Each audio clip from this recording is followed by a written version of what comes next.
Aspirants, बहुत बहुत स्वागत है आपका सीपी स्मार्ट क्लासेस में। तो कल के लिए क्षमा चाहूँगी, कल का सेशन जो हमारा है वो कंटिन्यू नहीं हो पाया, नहीं मैं ले पाई कल की क्लास। तो आज वापस हम लोग वहीं से स्टार्ट करते हैं। आज का टॉपिक जो रहेगा इंडियन पॉलिटी और गवर्नेंस से। तो पहले क्वेश्चन से देखते हैं, क्योंकि हम लोग बहुत दिन से पॉलिटी कवर करते आ रहे हैं, तो अब तो काफ़ी हद तक आप लोग इससे रूबरू हो गए होंगे, क्वेश्चंस के पैटर्न समझ रहे होंगे। चलिए आगे का क्वेश्चन आज का देखते हैं। भारत की संविधान सभा का अध्यक्ष कौन था? काफ़ी इजी क्वेश्चन पूछा गया है, बट फिर ठीक है। B R Ambedkar, Rajendra Prasad, B N Rao या जवाहरलाल नेहरू? तो राइट ऑप्शन आपका Rajendra Prasad. As you know कि पहले जो अस्थायी थे वो थे डॉक्टर सच्चिदानंद सिन्हा जी, लेकिन उसके बाद जब दूसरी बैठक होती है, यानी कि लगभग 11 दिसंबर 1946 के करीब, तो डॉक्टर राजेंद्र प्रसाद को स्थायी अध्यक्ष बना दिया जाता है। ठीक है, यहाँ स्थायी मेंशन नहीं है, तो ध्यान रखिएगा, स्थायी अध्यक्ष थे। ठीक है, ये देखिए वही बात यहाँ लिखी गई है, 9 दिसंबर 11 दिसंबर वाला जो वो है। तो हो सकता है कभी ये पूछ ले, अगर क्वेश्चन टफ फॉर्म में आया, कि भाई कौन से अधिवेशन में ये डिसाइड किया गया था कि राजेंद्र प्रसाद जी स्थायी अध्यक्ष बनेंगे, है ना। तो संविधान के अंतर्गत भारतीय लोकतंत्र के आदर्शों को हम कहाँ देख सकते हैं? थोड़ा सा ट्रिकी हो गया है ये, डायरेक्ट नहीं पूछा है ये। प्रस्तावना भाग 4, भाग 3, भाग 1। तो लोकतंत्र के आदर्शों को बेसिकली हम कहाँ देखेंगे, यानी कि जब हम प्रियम्बल पढ़ते हैं तो हम देखेंगे कि वहाँ जितने भी लोकतंत्र, एक अच्छे लोकतंत्र में, एक लोकतंत्र में जो विशेषताएं होनी चाहिए वो हमें प्रियम्बल से में देखने मिलती है ना जी। तो भारतीय लोकतंत्र के आदर्शों की झलक हम संविधान की प्रस्तावना में मिलती है, और इसके माध्यम से भारतीय संविधान का सार, अपेक्षाएं, उद्देश्य और उसका लक्ष्य और दर्शन प्रकट होता है। राइट। अब अगला क्वेश्चन है, संविधान की प्रस्तावना में भारत को निम्न में से किस रूप में घोषित किया गया? और ये काफ़ी बार का रिपीटेड क्वेश्चन है, तो हम लोग यहाँ जो है सही आंसर बताएंगे। एक प्रभुता संपन्न समाजवादी और पंथनिरपेक्ष गणराज्य, तो सी ऑप्शन ही सही है। बाकी के सारे ऑप्शन पढ़ के टाइम वेस्ट नहीं करना होता है, बस हमको ये 3 जो वर्ड हैं जो बाद में जोड़े गए थे इनको देखना होता है। हालांकि ये नहीं, समाजवादी, पंथनिरपेक्ष और जो है अखंड, ये 3 शब्द जो है, अखंडता, बाद में जोड़े गए थे। ठीक है, लेकिन हाँ यहाँ पे ये नहीं पूछ रहा था, ये पूछा है कि किस रूप में घोषित किया है, तो ये थोड़ा सा आंसर अलग हो जाएगा इसका। संविधान की प्रस्तावना में भारत को एक प्रभुता संपन्न समाज, पंथ निरपेक्ष, लोकतंत्रात्मक गणराज्य घोषित किया गया है। मूल संविधान की प्रस्तावना में समाजवादी, धर्मनिरपेक्ष, परिपेक्ष नहीं, ये धर्मनिरपेक्ष होना चाहिए, धर्मनिरपेक्ष और अखंडता शब्द नहीं थे। ठीक है, यही मैंने आपको अभी बताया कि ये 3 शब्द बाद में जोड़े गए।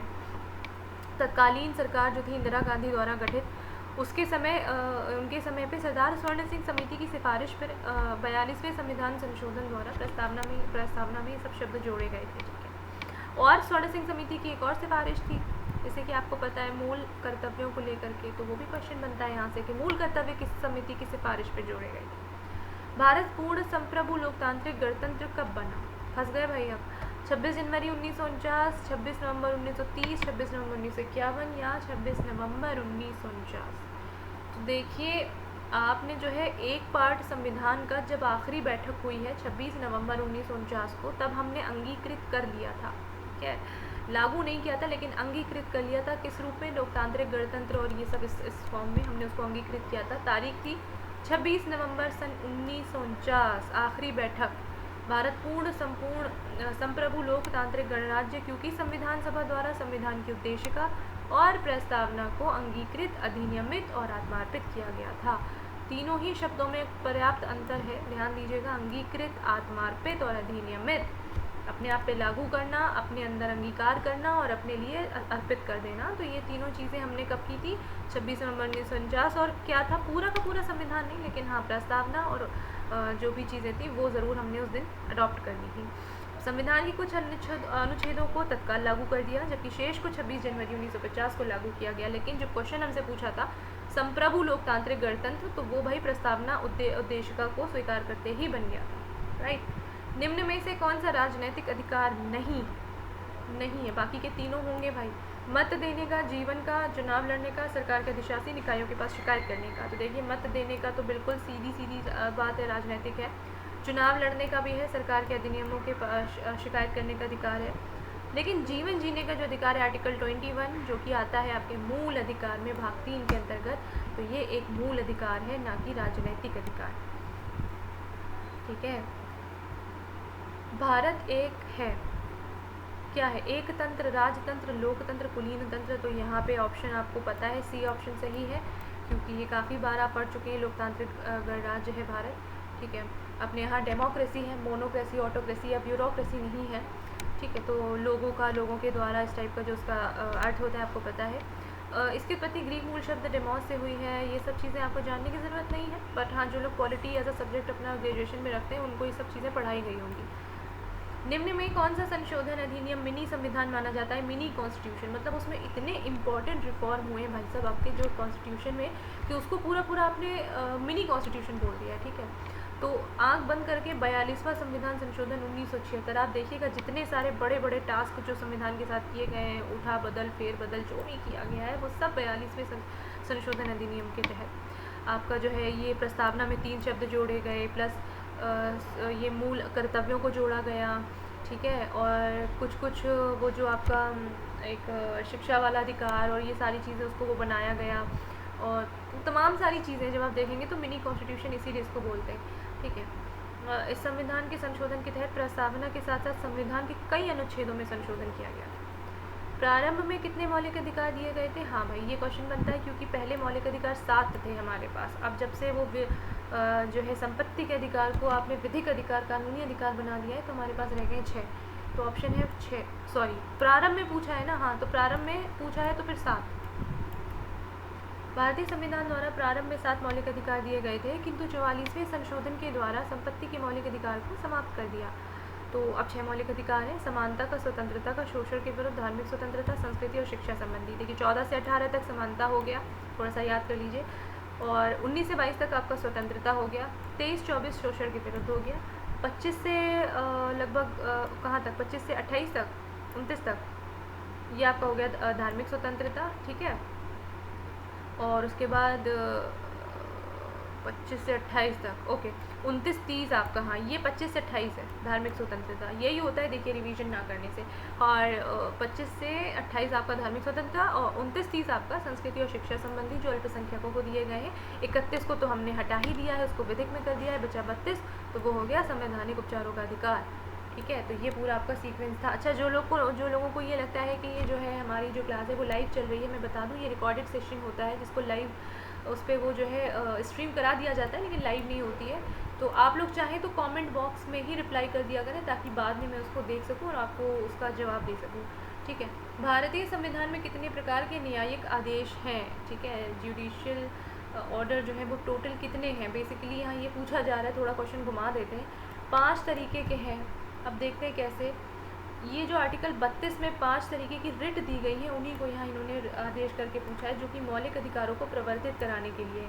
अच्छा, एक बात और ध्यान दीजिएगा कि ये दोनों रिटें जारी करने का अधिकार ये 5 रिटें जारी करने का अधिकार हाईकोर्ट के साथ साथ उच्चतम न्यायालय या सुप्रीम कोर्ट के पास भी है, यानी सुप्रीम कोर्ट और हाई कोर्ट दोनों मिलकर के रिट जारी कर सकते हैं। जो हाई कोर्ट है वो 226 के तहत और सुप्रीम कोर्ट 32 के तहत करता है। लेकिन एक बात और बता दूं कि जो क्षेत्र है, इसको लागू करने का अधिकार क्षेत्र है, और जो क्षेत्र है और कार्य क्षेत्र आप कह सकते हैं वो उच्च न्यायालय का ज़्यादा है, उच्च न्यायालय का ज़्यादा है बनिस्बत इसके कि वो सुप्रीम कोर्ट के पास। भाई इसका एक सीधा सा लॉजिक है कि आदमी का जब मूल अधिकार का हनन होता है तो वो सीधे दौड़ के सुप्रीम कोर्ट के पास नहीं जाएगा, उससे पहले भी एक अथॉरिटी बैठी है, तो उसको इतने पावर दे दो, उसको इतना अपने आप में सक्षम कर दो कि वो वहीं का वहीं निपटान कर दे, बात एससी तक पहुँचे ही ना, है ना। इसलिए उसको थोड़ा वास्ट उसका क्षेत्र उसको दिया गया है।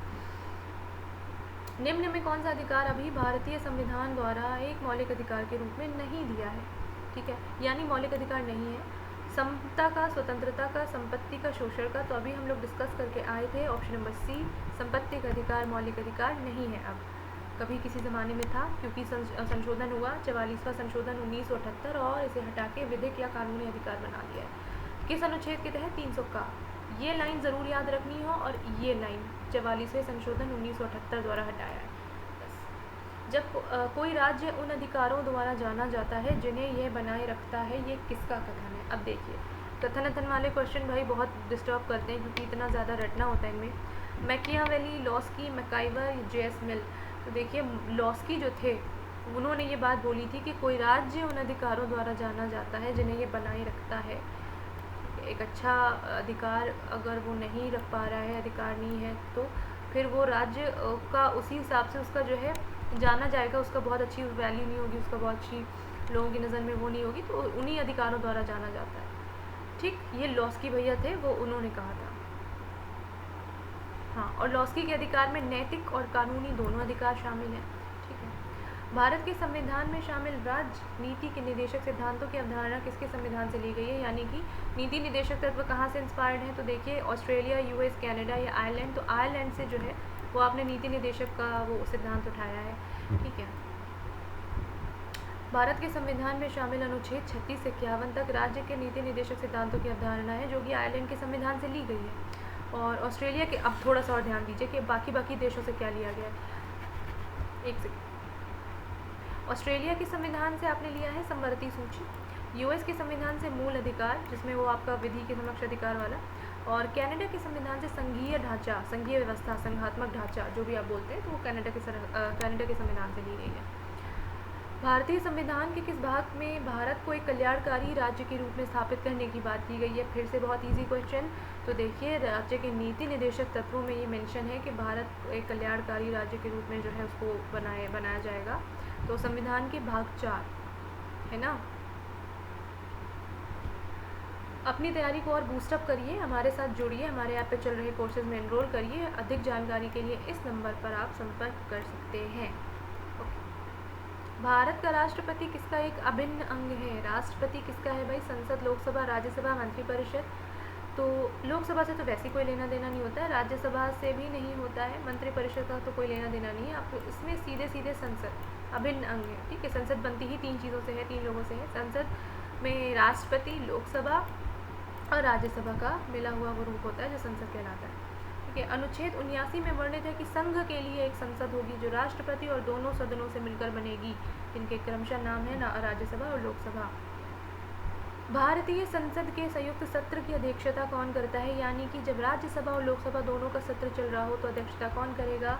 राज्यसभा का सभापति, संसद का वरिष्ठतम सदस्य, लोकसभा का अध्यक्ष या भारत का राष्ट्रपति। तो देखिए, कंफ्यूज करने के लिए क्वेश्चन दे दिया जाता है, लोकसभा का अध्यक्ष ही करता है। संयुक्त सत्र होता है तो भी, नहीं होता है तो भी, अगर इंडिविजुअल है दोनों का तो भी फिर वो लोकसभा का अध्यक्ष करेगा और राज्यसभा का अध्यक्ष अपने उसका करेगा। लेकिन जब दोनों की संयुक्त बैठक होती है तो वो लोकसभा का अध्यक्ष करता है। ठीक है, 108 के तहत, और ये आर्टिकल 108 में मेंशन है, ये ज़रूर पूछता है आपसे, ध्यान दीजिएगा। और हाँ, धन विधेयक से इतर किसी विधेयक पर असहमति होने की स्थिति में राष्ट्रपति द्वारा उस विधेयक पर विचार के लिए दोनों सदनों की संयुक्त बैठक बुलाई जा सकती है। ठीक है, जिसकी अध्यक्षता अनुच्छेद 118 के तहत लोकसभा अध्यक्ष द्वारा की जाती। सॉरी, जो अनुच्छेद है ये 118, 108 ये कहता है कि संसद की संयुक्त अधिवेशन या संयुक्त वो सत्र के लिए उनको बुलाया जाएगा, मतलब संयुक्त अधिवेशन के लिए 108 में ये कहा जाता है। अब अच्छा, धन विधेयक को क्यों छोड़ दिया? क्योंकि धन विधेयक पे कोई जो है वो राज्यसभा का रोल होता नहीं है, 14 दिन में पास करना ही करना होता है। रीज़न ये है कि धन विधेयक हमेशा राष्ट्रपति की पूर्व सहमति से ही संसद में या लोकसभा में प्रस्तुत किया जाता है। तो जब पूर्व सहमति से है तो फिर अब आपको दोबारा उसमें बार उसमें टाइम नहीं देंगे। आप जो है राज्यसभा अगर उसको अप्रूव करती है तो ठीक, वरना वो 14 दिन में तो अपने आप अप्रूव हो ही जाएगा। और कोई असहमति अगर कोई असहमति है तो उसके लिए कोई संयुक्त अधिवेशन नहीं बुलाया जाएगा। इस तरह का कोई प्रावधान नहीं है धन विधेयक को लेकर के, तो ये थोड़ा जहन में बना के रखिएगा। वर्तमान में उच्चतम न्यायालय में एक मुख्य कितने न्यायाधीश हो सकते हैं? यानी कि मुख्य न्यायाधीश को मिला करके टोटल नंबर ऑफ कितने होंगे, मुख्य कितने न्यायाधीश हो सकते हैं? अब यहाँ इन्होंने क्या किया है, मुख्य न्यायाधीश को आप हटा दीजिए क्योंकि ऑप्शन में फिर वो बनेगा ही नहीं आपका। मैं आपको बता दूँ, पहले जो संख्या थी मुख्य न्यायाधीश को मिला के वो थी 31। पहले साल 2019 में एक्सटेंड किया गया है, उसको थोड़ा सा स्वरूप चेंज किया गया है और उसमें हो गई संख्या मुख्य न्यायाधीश को मिला के तो 34 हो गई है, लेकिन अगर उसको हटा दें तो 33 है। तो 34 तो यहाँ ऑप्शन में दिया नहीं है, तो यानी कि आप समझ लीजिए 33, और अगर मुख्य न्यायाधीश को मिलाएंगे तो फिर 34 हो जाएगी। तो मूल संविधान में सर्वोच्च न्यायालय में कुल संख्या तो 8 थी। अब देखिए, मूल संविधान में अक्सर पूछ लिया जाता है, तो तब जो है कुल संख्या 8 थी, एक तो मुख्य था, बाकी 7 अन्य न्यायाधीश थे। ठीक, अनुच्छेद 124 में प्रदत्त शक्ति के अनुसरण में संसद ने सर्वोच्च न्यायालय, यानी कि इनडायरेक्ट एक और आपके लिए तैयार हो गया कि किस अनुच्छेद के तहत संसद को एक अधिकार है कि वो सुप्रीम कोर्ट में न्यायाधीशों की संख्या में बढ़ोतरी कर सकती है। आर्टिकल 124 के तहत के अधिकार है। वर्ष 1986 में अधिनियम द्वारा न्यायाधीशों की कुल संख्या 26 कर दी गई। सर्वोच्च न्यायालय अधिनियम 1956 जो सर्वोच्च न्यायालय संशोधन अधिनियम कहा जा सकता है के अनुसार मुख्य न्यायाधीश को छोड़कर, ये सब कहानी मत याद रखिएगा, बेसिकली पहले जो है 30 थे, अब हमारे पास जो है वो 31 हो गए, 33 हो गए हैं, बढ़ा दिए गए 3। अगर मुख्य न्यायाधीश को मिला के बात करें तो 31 थे, अब 34 हो गए हैं। कुल मिला के डिपेंड करता है क्वेश्चन पूछ क्या रहा है। अगर मुख्य न्यायाधीश को इंक्लूड करके पूछे तो 34 बताइएगा, नहीं तो 33 बताइएगा। त्रिस्तरीय पंचायती राज तंत्र में शामिल है, ठीक है, त्रिस्तरीय। अब बताइए पंचायती राज तंत्र में क्या होना चाहिए? ग्राम सभा, अंचल पंचायत, पंचायत समिति, तो ये अंचल पंचायत नहीं। जनपद पंचायत, तालुका, अंचल बिल्कुल नहीं। ग्राम पंचायत, ब्लॉक अथवा पंचायत समिति और ज़िला परिषद। आगे का ऑप्शन पढ़ने की ज़रूरत नहीं है भैया। त्रिस्तरीय पंचायत प्रणाली में यही आप जो है इंडिया में देखते हैं। ग्राम पंचायत हो रही है एक आपका ब्लॉक या पंचायत समिति होती है, देखा होगा आपने अपने अपने उसमें, और एक ज़िला परिषद होती है, ठीक है। बाकी उसका कोई वो नहीं है लेना देना, ठीक है। ग्राम सभा वगैरह बहुत छोटी इकाई हो गई, उसको त्रिस्तरीय पंचायती उसमें नहीं लाएंगे, राइट। संविधान के 73वें संशोधन अधिनियम 1992 में ये व्यवस्था की गई है। 92-93 दोनों में एक्चुअली संशोधन हुआ है। 92 में आपका पंचायत से रिलेटेड और 93 में नगर पालिका परिषद वगैरह से, म्यूनिसिपैलिटी से लेके। तो ग्राम, ब्लॉक और जिला स्तर पर स्थापित की गई है इन्हें क्रमशः ग्राम सभा, ब्लॉक अथवा पंचायत समिति। भारत में त्रिस्तरीय पंचायती राज व्यवस्था स्थापना जिला परिषद के नाम से जाना जाता है, ठीक है। यहाँ पे कुछ गड़बड़ हुई है क्या? ग्राम पंचायत, पंचायत समिति, जिला परिषद, ग्राम सभा भी दे रखा है इन्होंने, लेकिन जो है अप्रोप्रिएट आंसर आपका पंचायत होगा, ठीक है। दोहरी नागरिकता निम्न में से किसकी विशेषता है? दोहरी नागरिकता बेसिकली अपने इंडिया में तो पॉपुलर नहीं है, लेकिन फिर भी ध्यान दीजिएगा। एकात्मक सरकार, संघीय सरकार, संसदीय सरकार या राष्ट्रपति शासित सरकार। तो जो संघीय सरकार है उसकी ये विशेषता होती है। संघ सरकार में मतलब आप एक संघ की नागरिकता लीजिए, एक राज्य की लीजिए, लेकिन अच्छी बात यह है कि अपने यहाँ संघीय सरकार होते हुए भी ऐसा कोई प्रावधान नहीं किया गया है, वरना बहुत मुझे लगता है भारतवासियों के लिए तो बहुत दिक्कत हो जाती। तो यूएस में ये प्रचलित है, वो लोग दोहरी नागरिकता का इस्तेमाल करते हैं, ठीक है। अपने यहाँ कोई ऐसी व्यवस्था है नहीं। निम्न में से क्या उच्च न्यायालय और उच्चतम न्यायालय दोनों की अधिकारिता के अधीन आता है? तो संविधान के उल्लंघन के विरुद्ध संरक्षण, केंद्र और राज्यों के बीच विवाद, राज्यों के बीच परस्पर विवाद, मूल अधिकारों का संरक्षण। देखिए संविधान के उल्लंघन के विरुद्ध संरक्षण जो है वो सिर्फ और सिर्फ हाईकोर्ट का लेना देना है उससे, तो ये नहीं।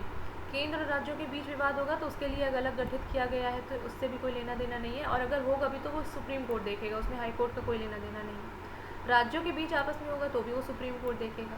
बात अगर दोनों की मेजॉरिटी की, दोनों के अधिकार की हो रही है, तो मूल अधिकारों का संरक्षण जो आर्टिकल 32 और 226 में आपका दिया हुआ है, तो अभी जस्ट पहले हम लोगों ने बात करी, तो वो ही है जो दोनों के क्षेत्र में आता है, ठीक है। संसद के दोनों सदनों का संयुक्त सत्र कौन बुला सकता है? काफ़ी इजी क्वेश्चन है। अभी हमने जो डिस्कस किया था वो ये था कि अध्यक्षता कौन करता है। अब इस संयुक्त सत्र को बुलाता कौन है?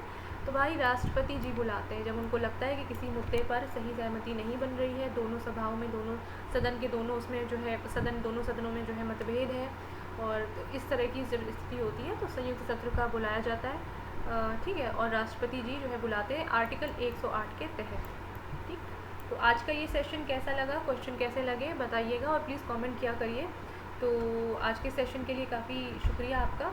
हम लोग मिलेंगे कल नेक्स्ट सेशन में, तो तब तक के लिए आप लोग काफ़ी सारा पढ़ते रहिए। Thank you so much.